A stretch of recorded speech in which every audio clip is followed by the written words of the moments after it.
नमस्कार, मैं हूं आकांक्षा और आप देख रहे हैं IBC 24 मध्य प्रदेश के बेहद खास बुलेटिन। मध्य प्रदेश में आज क्या हुआ खास में आप सभी का बहुत बहुत स्वागत है। बुलेटिन की शुरुआत करेंगे आज की सबसे बड़ी खबर के साथ। आज भोपाल स्थित मध्य प्रदेश विधानसभा सदन में सीएम डॉक्टर मोहन यादव ने ऐलान किया है कि जो यात्री अयोध्या जाना चाहेंगे, तीर्थ दर्शन योजना के तहत उन्हें अयोध्या भेजा जाएगा। सरकार मध्य प्रदेश की जनता को ट्रेन बस से अयोध्या भेजेगी। हम राम भक्तों का स्वागत करेंगे। राम भक्तों के लिए मध्य प्रदेश की सरकार फूल बिछाएगी। दुनिया भारत सनातन संस्कृति को जानना चाहती है। मोदी जी ने दुनिया का मान बढ़ाया है, जिक्र तो होगा ही। इसके साथ ही उन्होंने मध्य प्रदेश के लिए एक और ऐलान किया कि जहां जहां मध्य प्रदेश में श्री कृष्ण के चरण पड़े हैं, वहां पर श्री कृष्ण स्थल विकसित किए जाएंगे। बात आ रही है, आपकी बात हम फूल बिछाएंगे आनंद के साथ। 22 जनवरी को पूरी सरकार स्वागत करेगी। मध्य प्रदेश सरकार राम भक्तों का, राम दर्शन करने जाने वालों का और तीर्थ दर्शन यात्रा के माध्यम से हमारी सरकार ट्रेनों से, बसों से जिनको अयोध्या की इच्छा होगी सबको पहुंचाने का प्रयास करेंगे। तो देखिए, अब राम के साथ साथ श्री कृष्ण भी राह दिखाएंगे मध्य प्रदेश में बीजेपी को। और इसी पर आज हमारा खास कार्यक्रम face to face Madhya Pradesh. आप देखिए कि हिंदुत्व की नाव पर सवार होकर के 24 की मझधार को कैसे पार करेंगे सीएम डॉक्टर मोहन यादव, कैसे 24 में बेड़ा पार लगाएंगे, इस पर आप हमारा आज डिबेट देखिए। बहरहाल आगे बढ़ते हैं। विधानसभा की कार्यवाही में शामिल होने के बाद सीएम डॉक्टर मोहन यादव दिल्ली रवाना हो चुके हैं और उनके साथ दोनों डिप्टी सीएम भी दिल्ली रवाना हुए हैं। बीजेपी के प्रदेश अध्यक्ष VD शर्मा और संगठन महामंत्री हितानंद शर्मा भी दिल्ली रवाना हुए हैं। आज रात मध्य प्रदेश के सांसदों के साथ डिनर में सीएम शामिल होंगे और माना जा रहा है कि मंत्रिमंडल विस्तार पर केंद्रीय नेतृत्व से आज चर्चा संभव है।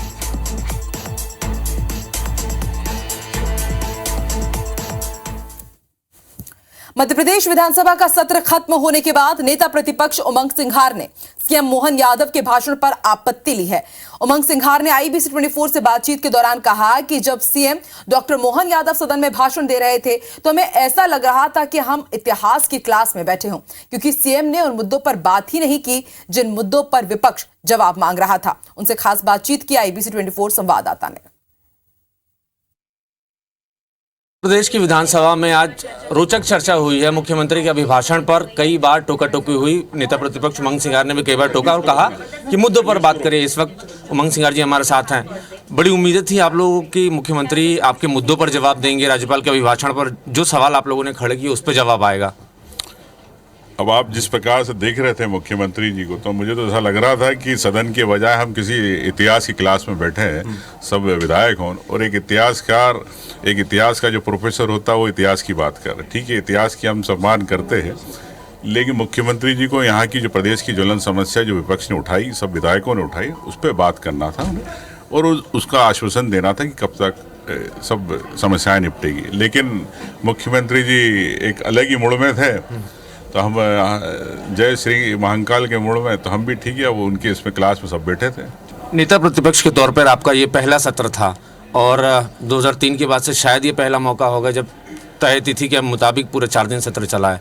कैसा अनुभव रहा आपका? देखिए, मेरा यही प्रयास रहेगा कि सत्र पूरा चले ताकि हर विधायक को मौका मिले। चूँकि ये छोटा सत्र था, हमारे भी कई विधायक नहीं बोल पाए, तो मैं यही कहना चाहूँगा कि सत्र ज़्यादा चलेगा तो सब विधायक अपने क्षेत्र की बात कर सके, चाहे सत्ता पक्ष के विपक्ष के। अब देखते हैं आगे ये क्या चाहते। हम तो चाहेंगे कि सत्र चले।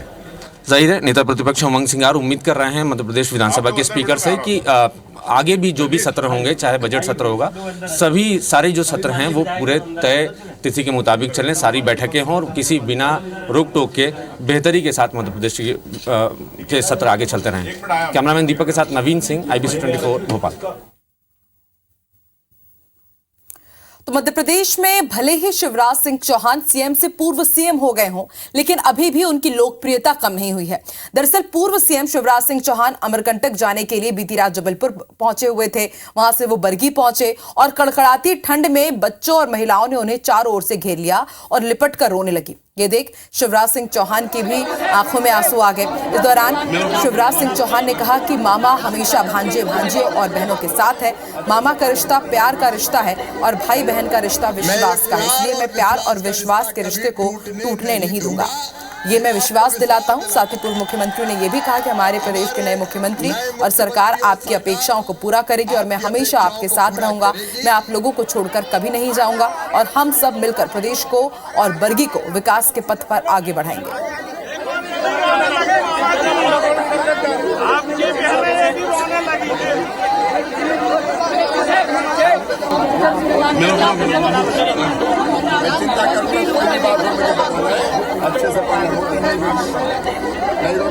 मैं ये प्यार और विश्वास का रिश्ता कभी टूटने नहीं दूंगा, ये आपको विश्वास दिलाता हूं।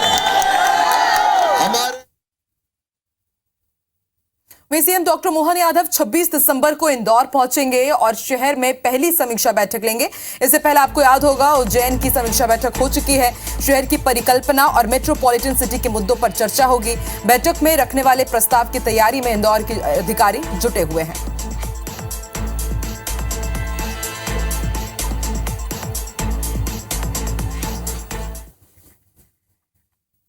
आज भोपाल में कांग्रेस विधायक दल की भी बड़ी बैठक हुई। पीसीसी चीफ जीतू पटवारी ने तमाम विधायकों की बैठक ली और इस बैठक में शामिल होने के लिए कांग्रेस के तमाम विधायक शामिल हुए। चर्चा में आगामी 3 महीनों के ब्लूप्रिंट पर मंथन हुआ। आगे कांग्रेस की क्या रणनीति रहेगी, आज की इस बैठक में ये पूरी प्लानिंग की गई है।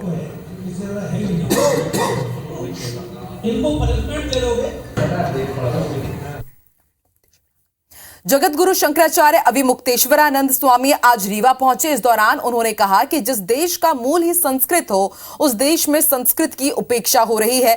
इसलिए भारत पहले इंडिया बना, अब न्यू इंडिया बनने की ओर है। भारत में अगर भारतीयता को बचाना है तो भारत को संस्कृत भाषा का एक बार फिर से अध्ययन शुरू करना होगा। अविमुक्तेश्वरानंद ने आगे कहा कि राजनीति और धर्म दोनों का अलग अलग क्षेत्र है। राजनेताओं के मार्गदर्शन को लेकर जगत गुरु शंकराचार्य ने कहा कि हम राजनेताओं का मार्गदर्शन अभी भी करते हैं, लेकिन परिस्थितियां बदल चुकी है। राजनेता अब आते हैं तो अपना ठप्पा लगाने के लिए या फिर फोटो खिंचवाने के लिए आते हैं।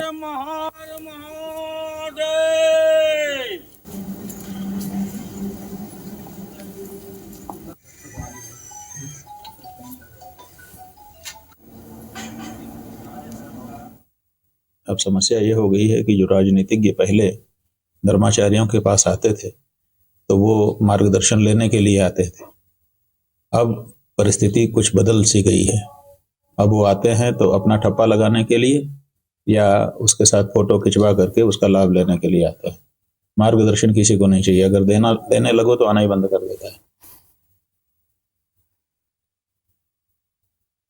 विधानसभा सदन में कांग्रेस नेता कमलनाथ की अनुपस्थिति पर कैलाश विजयवर्गीय ने विपक्ष पर आज तंज कसा और कहा कि कांग्रेस ने उन्हें यहां आने लायक छोड़ा ही नहीं है। इस पर नेता प्रतिपक्ष उमंग सिंघार ने सदन को उनकी अनुपस्थिति से अवगत कराया।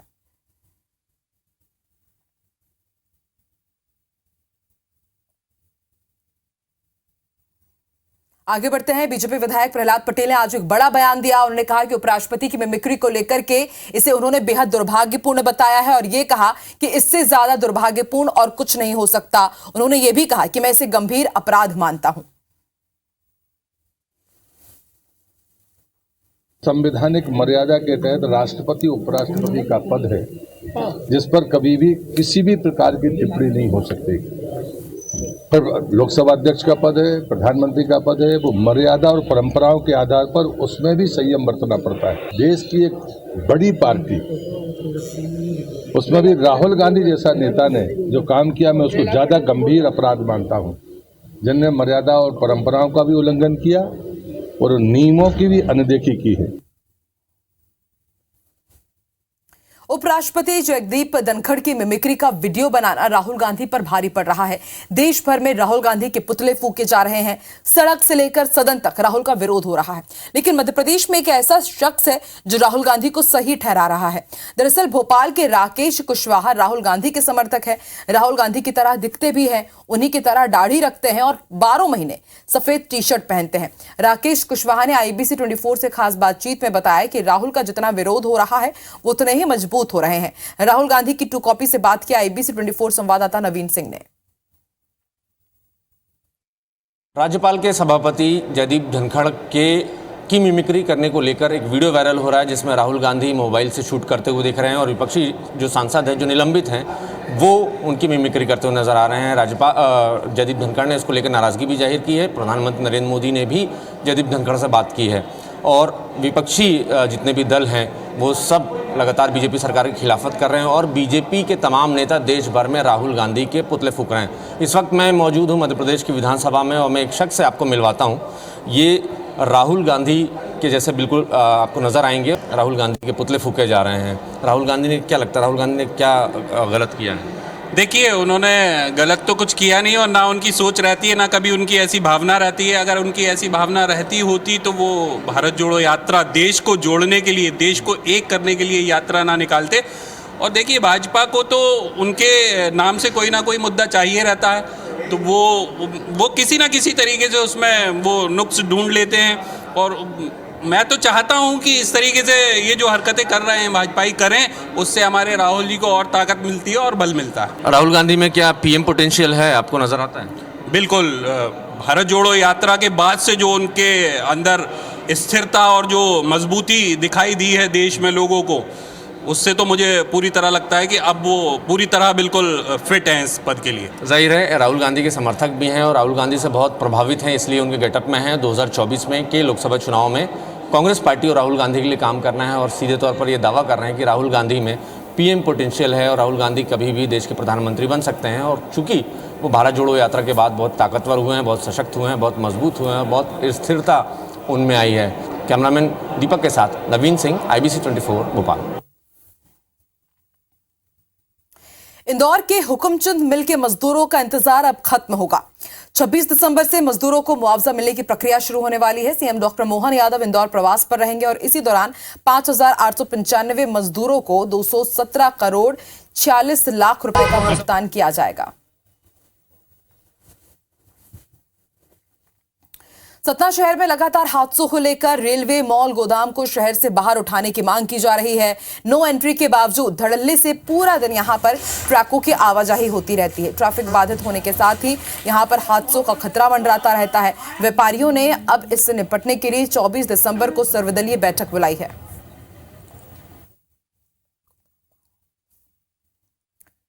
सरकार की योजनाएं जमीनी स्तर पर विफल क्यों होती है, लोगों को इसका लाभ क्यों नहीं मिल पाता और गरीबों का हक किस तरह से मारा जाता है, ये श्योपुर में हुई इस खबर से आप समझ सकते हैं।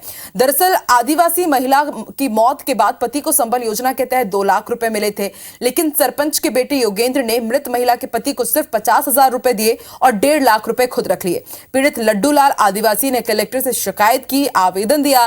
कलेक्टर संजय कुमार ने मामले में संज्ञान लेने के बाद मृत महिला के पति और सरपंच पुत्र को अपने कार्यालय बुलाया। हितग्राही को नगद 1.5 लाख रुपए दिलवाए और सरपंच के बेटे को फटकार भी लगाई।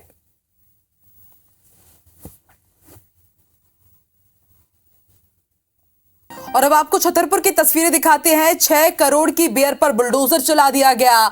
6 करोड़ 60 लाख की बियर पर आबकारी विभाग ने बुलडोजर चला दिया। दरअसल काम नष्टीकरण का किया जा रहा था। छतरपुर जिले के नौगांव में बियर के जखीरे पर आप देखिए किस तरह से बुलडोजर चलाया गया है। 37,166 पेटी एक्सपायर बियर को नष्ट किया गया। आबकारी अफसर इस दौरान मौजूद रहे और फिर साल 2011-12 के स्टॉक को बुलडोजर चलाकर नष्ट कर दिया गया।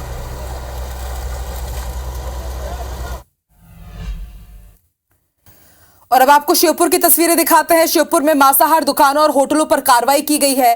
कई दुकानों को लाइसेंस ना होने की वजह से बंद कराया गया। नगरपालिका और पुलिस की टीम ने यह संयुक्त कार्रवाई की। आपको बता दें, सीएम को आदेश दिए हुए 1 हफ्ते से ज्यादा हो चुका है। कल मियाद पूरी हो चुकी है और आज से कड़ी कार्रवाई की जा रही है।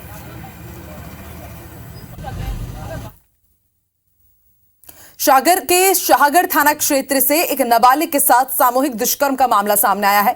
पीड़िता के बयानों के आधार पर पुलिस ने 7 आरोपियों की पहचान की है। 4 को गिरफ्तार कर लिया है। बाकी 3 युवक अभी फरार चल रहे हैं, जिनकी तलाश पुलिस कर रही है। जानकारी के अनुसार पीड़ित नाबालिग शाहगढ़ में अपने दादा दादी के साथ रहती है और उसके माता पिता दूसरे शहर में मजदूरी करते हैं।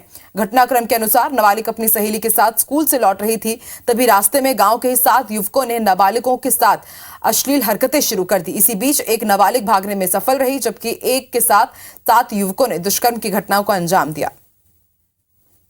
घटनाक्रम संज्ञान में आते ही पुलिस ने 4 आरोपी पकड़ लिए हैं, त्वरित एफआईआर दर्ज की गंभीर मामले में और पूरी कार्रवाई बहुत ही तेजी से कराई जा रही है। मुख्य आरोपी तथा सहयोगियों के साथ साथ कुल 7 लोगों के नाम आए हैं, जिनमें से 4 लोग पुलिस गिरफ्त में हैं। ग्वालियर में सर्दी अपने पूरे शबाब पर है। दरअसल पहाड़ी इलाकों में हो रही बर्फबारी के चलते उत्तरी हवाओं ने मैदानी इलाकों का पारा गिरा दिया है। ग्वालियर चंबल अंचल में सर्दी का सबसे ज्यादा असर देखने को मिल रहा है। लगातार बढ़ती सर्दी दिल और दिमाग पर भी गहरा असर डाल रही है और आलम यह है कि बढ़ती सर्दी के कारण जय आरोग्य अस्पताल में कार्डियोलॉजी और न्यूरोलॉजी डिपार्टमेंट में हार्ट स्ट्रोक और ब्रेन स्ट्रोक के पेशेंट की संख्या में इजाफा हुआ है। इन दोनों विभागों में रोजाना ओपीडी में सैकड़ों की संख्या में मरीज पहुंच रहे हैं। बीते एक सप्ताह में 500 से अधिक मरीज ओपीडी पहुंचे हैं। इनमें से 2 दर्जन से अधिक मरीजों के हार्ट अटैक से मौत भी हो चुकी है। डॉक्टर्स ने बढ़ती सर्दी को देखते हुए लोगों से सर्दी में बाहर ना निकलने के लिए कहा है। इसके साथ ही सर्दी से बचने के लिए एडवाइजरी भी जारी की है। डॉक्टर्स का कहना है कि अत्यधिक ठंड में सुबह के वक्त घूमना ना निकले, सूरज ढलने के बाद घर में गर्म कपड़े पहनकर रहें, खासकर सर और पैरों को ढककर रखें। जो लोग ऑलरेडी हृदय से पीड़ित हैं या हृदय की दवा खा रहे हैं या जो ब्लड प्रेशर की दवा ले रहे हैं, उनको विशेष ध्यान रखना चाहिए। अगर टेम्परेचर 18 डिग्री से कम है तो आप सुबह घूमने ना जाएं बिल्कुल। दूसरा, खाना खाने के बाद कम से कम 1 घंटे आराम करें और तीसरा, आधा घंटे कम से कम धूप का सेवन करें। मध्य प्रदेश में विधानसभा चुनाव के बाद अब भाजपा की नई सरकार अपने नए तेवर के साथ काम में जुट गई है। कुछ ही महीनों में लोकसभा चुनाव भी होने और इसके लिए ग्वालियर स्मार्ट सिटी को उन अधूरे काम निपटाने के लिए कहा गया है जो अब तक पूरे नहीं हो पाए हैं। अंतर्राष्ट्रीय बस अड्डा यानी कि ISBT, multi level parking, museum, Khelgaon, शहर के 4 एंट्री गेट, महाराजबाड़ा सौंदर्यीकरण जैसे प्रोजेक्ट्स की रफ्तार धीमी है। मामले पर smart city CEO Neetu Singh का कहना है कि स्मार्ट सिटी का कार्यकाल जून 2024 में खत्म होने वाला है, इसलिए समय पर काम खत्म करने का दबाव है। स्मार्ट सिटी का कार्यकाल जून में खत्म हो रहा है और जो गवर्नमेंट ऑफ इंडिया की इंस्टॉलमेंट लेने के लिए बहुत ज़रूरी है कि हम लोग अपने कार्य पूर्ण करें। तो ये सीमित अवधि को देखते हुए जो भी कार्य हमारे ऑनगोइंग हैं उनमें बहुत तेज़ी लाई जा रही है और अब डे नाइट काम शुरू कर दिया गया है, जिससे काम समय सीमा में पूर्ण किए जा सकें। और मध्य प्रदेश के इस बुलेटिन में एक बड़ी जानकारी, आपको एक बड़ा अपडेट जम्मू कश्मीर से बता दें। जम्मू कश्मीर के राजौरी में आज एक बड़ा आतंकी हमला हुआ है। आतंकी हमले में 3 जवानों की शहादत हुई है। 3 जवान शहीद हो गए हैं, 3 घायल हैं। आपको बता दें आतंकियों ने सेना की गाड़ी पर फायरिंग की थी। घेराबंदी कर आतंकियों की तलाश अभी भी जारी है। आज दोपहर में ये बड़ी खबर सामने आई जब जम्मू कश्मीर के राजौरी में आतंकवादियों ने सेना के जवानों के ऊपर एम्बुश कर फायरिंग शुरू कर दी थी। और आपको बता दें सेना के ट्रक पर आतंकी हमले के बाद एनकाउंटर अभी भी जारी है। 3 जवान शहीद हो गए हैं। यहां 2 दिन से सर्च ऑपरेशन चल रहा है। सेना के ट्रक पर आतंकी हमले के बाद एनकाउंटर अभी भी जारी है। 3 जवान शहीद हुए हैं और 3 घायल बताए जा रहे हैं। जानकारी यह भी है कि आतंकवादियों ने सेना के ट्रक पर घात लगाकर हमला किया। हमले में 3 जवान शहीद हो गए। तस्वीरें भी सामने आई है। अभी भी सर्च ऑपरेशन यहां पर चलाया जा रहा है। और आपको बता दें 1 महीने से भी कम समय में राजौरी में ये दूसरा आतंकी हमला है। इससे पहले जब हमला हुआ था राजौरी में तब 5 जवान शहीद हुए थे, जिनमें 3 अफसर्स भी शामिल थे और अब 3 जवान और शहादत को नसीब हुए हैं। 3 जवान शहीद हुए हैं और 3 जवान घायल हुए हैं। और IBC 24 भी श्रद्धांजलि अर्पित करता है, इन जवानों की शहादत को नमन करता है। और आगे देखिए छत्तीसगढ़ का खास बुलेटिन हमर बानी हमर गोट राहुल सिन्हा के साथ। मुझे दीजिए इजाजत, नमस्कार। IBC 24 number 1 news channel in Madhya Pradesh, Chhattisgarh.